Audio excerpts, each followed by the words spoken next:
Hello, this is Noreen Crone-Findlay from toddytalkscrafts.com. I am going to show you how to spool knit on a larger spool knitter.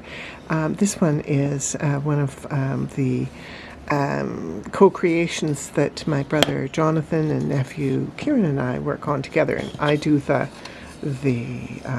drawing and burning and putting in the pegs and all that kind of stuff, and they turn them on the lathe. Now I'm going to use bulky yarn and a strand of sock yarn and a strand of a novelty that puts a little bit of tweedy fleck in. It's quite nice. And I'm going to hold them all together as if they are a single strand of yarn. I am going to demonstrate for you how to weave a tubular piece on the larger spool knitters. Now, I have to explain something. I've got the camera set up. It's up here, but the tripod is here, so I'm kind of standing in a very weird position. And now normally I'd be holding this against my tummy and stabilizing it that way. And so when I'm not able to do that, I'm quite clumsy, and so this process actually goes much faster than what I can do when I've got the camera and tripod between me and my work, and so please forgive me for the clumsiness. Now, this spool knitter is a 6-peg one, but this process of spool knitting on multiple pegs, it's the same as if you're spool knitting in a tube on a 3-peg, a 4-peg or nail, or 5, 6, 7, 8, 12, however many pegs you have on your spool knitter. This is the process. You start by tucking the end down into the hole. The tube of the spool knitting will come down through the hole and out, and you'll be tugging on the end and then the knitting itself to get things going. And to start, the first round is looped around each peg. And I'm going to hold on to the spool knitter, and I'm just going to soften up here a bit. Just pull it in a bit, just because I don't want it screamingly tight.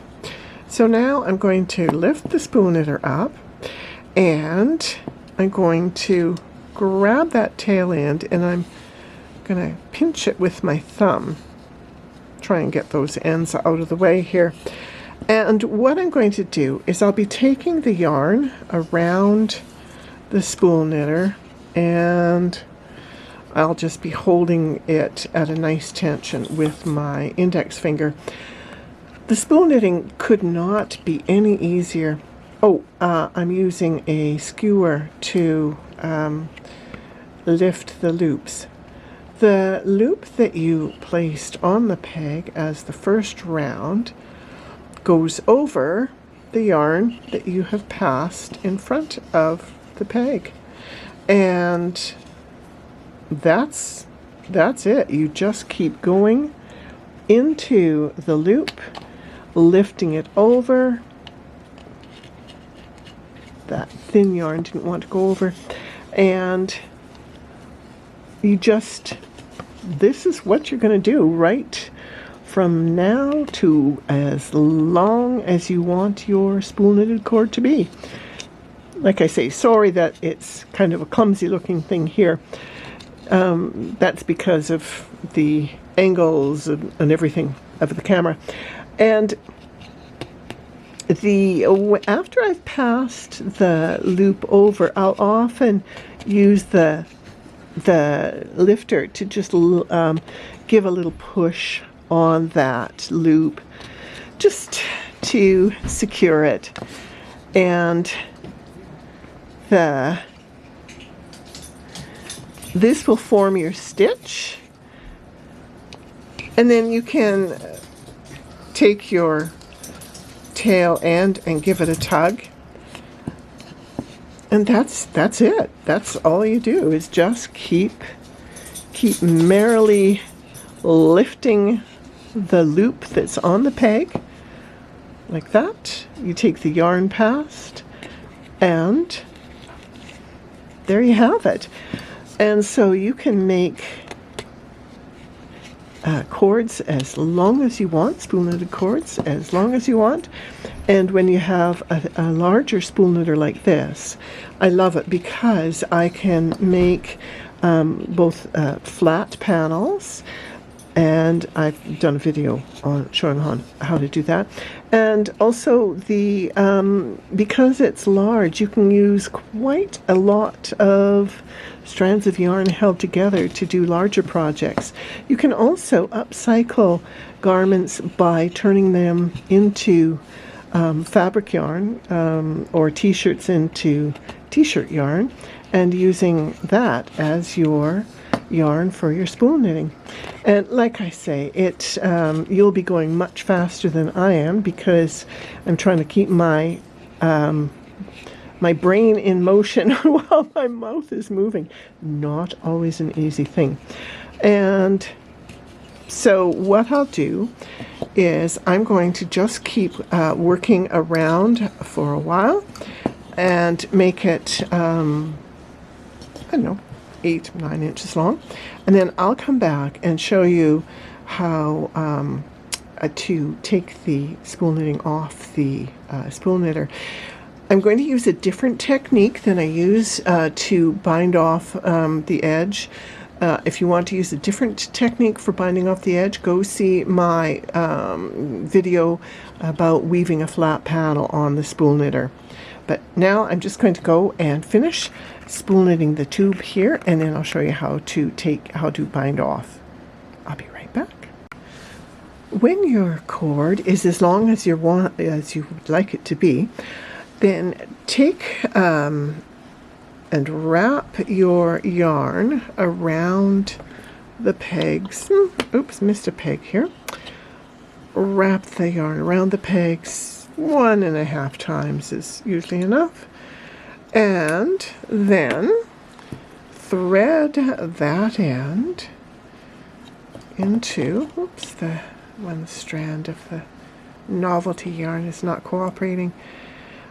Take the end over the end of a needle, and now push the fold into the eye of the needle, pull up, and now you're going to simply insert the needle into the loop, pick it up and lift it off, and do that all the way around. And there's another way that you can bind off, and that is the way I've done on the on how to spool knit a flat panel, and so you can go to that video and see that. But this one is there we go.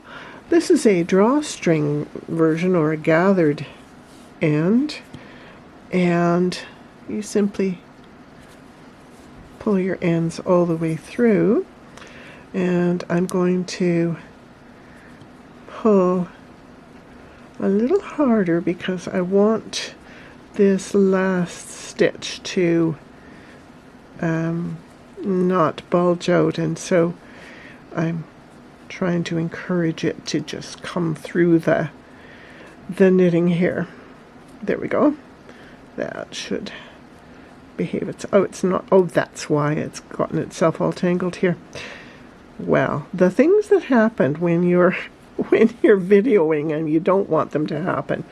But there, now all pulled up nicely, and you can go through. You just pull it up so it's completely gathered, and you can go through a couple of stitches again just to secure your end, and then either leave your end hanging out loosely to use for joining to other pieces, or you can take your needle and push it in and bring it out in the middle of the piece if that's what you want to do. That works just fine. So that end is now move to the middle. And this end can be gathered up as well, the starting end. Again, fold your yarn over the eye of the needle and then push that fold into the needle. And now you'll go in and pick up stitches around the starting end of the spool knitting, and that will gather them up quite nicely as well. And again, you can take the needle through more stitches if you want, take another stitch through to secure everything, and either leave the end out or go back through the center of the spool knitting, and you can bring it out any place that you want. And if you're just going to trim this end off, then I would recommend first of all tugging and seeing if you can get it to just pop inside the tube. And if it's too long and you don't want that there for sewing with, then snip it off. And that, my friends, is how you spool knit a tube on a spool knitter of any size, any number of pegs. And oh, just one thing I wanted to mention is that when a spool knitter has the pegs closer together, you're going to get a finer set. And oh, there, you can see. Oh, that one's actually pretty close. I'm not sure where. I have other spool knitters, but they're not close at hand. So a spool knitter with the pegs closer together will give a more tightly knitted cord. But you can also make it tighter by pulling your stitches tighter. Using more yarn will make it thicker.